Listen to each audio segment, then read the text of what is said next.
Oke, selamat datang di video pertama di season 1 menjadi analis sistem, dan kita akan bicara tentang rekayasa kebutuhan secara fundamental ya. Mari kita mulai sesi kali ini.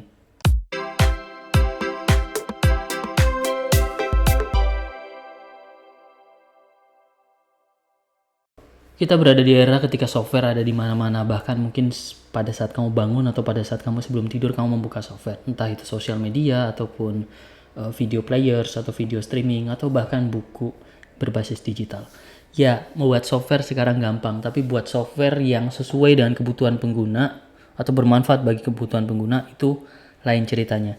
Dan inilah yang melatar belakangi kenapa kita menyampaikan emosi sesi kali ini menjadi analisis sistem. Karena kalau kita bicara menjadi analisis sistem, kita bukan sekedar membuat software tapi memahami sehingga software tersebut digunakan. Ya, di video kali ini kita akan fast through ya. Kita akan ngebut dikit untuk membahas tentang rekayasa kebutuhan secara big picture, secara garis besar, mulai dari apa itu mengapa ya.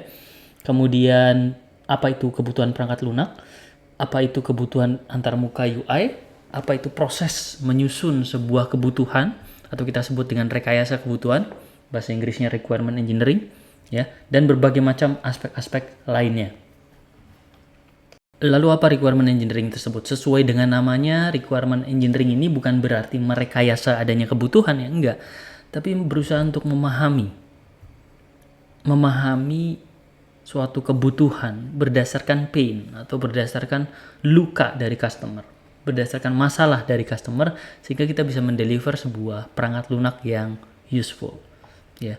Kita ingin mengembangkan sebuah dokumen ya yang bertujuan untuk mendokumentasikan spesifikasi kebutuhan sistem yang benar, dan sehingga kita bisa tahu ya bahwa apa yang akan kita rancang, software yang akan kita buat itu akan berjalan efisien, baik dari itu pengembangannya ataupun dari sudut pandang biayanya.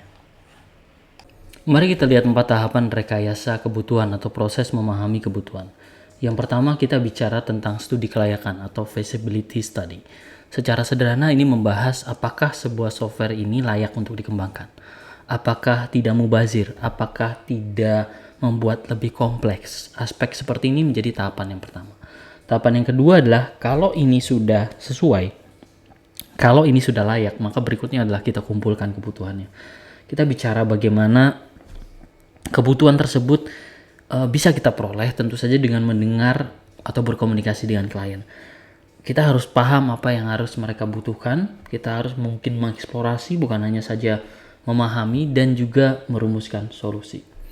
Ya, di langkah berikutnya kita akan memahami bagaimana kita mendokumentasikan kebutuhan tersebut dalam sebuah spesifikasi kebutuhan atau yang kita kenal dengan software requirement specification.